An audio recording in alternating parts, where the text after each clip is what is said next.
મારું નામ વાસુદેવભાઈ ગોરધનભાઈ અરવાડિયા. હું A302 શુભવિલા એપાર્ટમેન્ટમાં રહું છું, સાયન્સ સિટી એરિયામાં. અને મારું દશેરાના દિવસે બરાબર સાંજે 4 વાગે હું એક્ટિવા લઈને મારા સનને મૂકવા ગયેલો ટ્યુશનમાં. ત્યાં વળાંકમાં પડી જતાં મારા ખંભા ઉપર ફ્રેક્ચર થઈ ગયેલ અને ખંભાના બોલની નીચેનું હાડકું તૂટી ગયું હશે એવું મને લાગ્યું, એમ હાથના પહેલાં દુખાવા ઉપરથી. ત્યારબાદ મેં ઘરે આવી અને મને બાજુમાંથી ત્યાંથી એક ભાઈ મને ગાડીમાં ઘરે મૂકી ગયા. અને પછી મેં મારા વેવાઈ, મારા સનના સસરા જે ડૉક્ટર જેવી સતાપરા સાહેબ, જે સિવિલ હોસ્પિટલમાં હતા પહેલાં, એમની રાય લીધી કે આવું થઈ ગયું છે તો શું કરવું. જેપી ઓર્થોપેડિક હોસ્પિટલમાં આવી જાઓ કે ત્યાં બધી સારવાર થઈ જશે. એટલે હું પણ આવું જ છું, તમે તાત્કાલિક પહોંચી જાઓ, તમારો એક્સરે લઈ લેશે. એટલે હું પહોંચી ગયો હોસ્પિટલમાં મારા સન સાથે. એટલે મારો તરત જ ખંભાનો એક્સરે લઈ લીધો.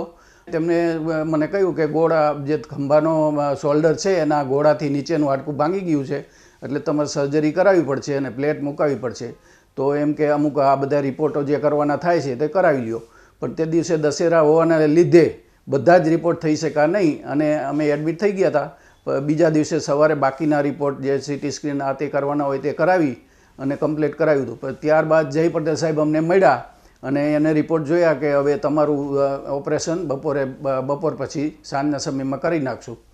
ત્યારબાદ મારું સાંજે ઓપરેશન થઈ ગયું કમ્પ્લેટ અને મારે બેડ ઉપર સુવડાવી દીધો. ભાનમાં આવતા બધું એમ કે પેઇન થતું નહોતું. હવે hospital JP hospital orthopaedic hospital બહુ સરસ છે, કારણ કે હોસ્પિટલની અંદર સ્ટાફ બધો એટલો બધો મળતાવડો છે કે તમે બધાના મોઢા હસતા જ હોય. એમાંય જય પટેલ સાહેબ તો 24 કલાક જાણે હસતા જ હોય મોઢું એવું લાગે આપણને. અને એમનો એમ કે એટલી બધી પેલું આપણને રિસ્પોન્સ આપે કે 50% દર્દ તો આપણું એમ જ દૂર થઈ જાય. એટલે હોસ્પિટલ ખૂબ જ સારી છે. અને ત્યાં નીના પણ ઘણા ઓપરેશનો થાય છે કે જેમાં એક દિવસ પહેલા દિવસે ઓપરેશન થઈ જાય, બીજા દિવસે તો તે પેશન્ટને લગભગ ઊભા કરીને ચાલતા પણ કરી દે છે. એટલે બહુ જો એમ કે તમારું માનસિક તમે તૈયાર હોય તો તમારી રિકવરી બહુ ફાસ્ટ આવે છે, એવું ડૉક્ટરનું કહેવું હતું. એટલે જય પટેલ સાહેબ જેવા નાની ઉંમરના અને બહુ હોશિયાર ડૉક્ટર છે. મારું એમ કે શોલ્ડરનું ઓપરેશન થઈ ગયા બાદ તેમને પ્લેટ નાખી દીધી. ત્યારબાદ એમ કે રિકવરી ઝડપી આવી ગઈ. ત્રીજા દિવસે તો મને રજા પણ આપી દીધી અને એનું મને પરિણામ પણ જાણવા મળ્યું અને દુખાવો પણ ઓછો થતો હતો.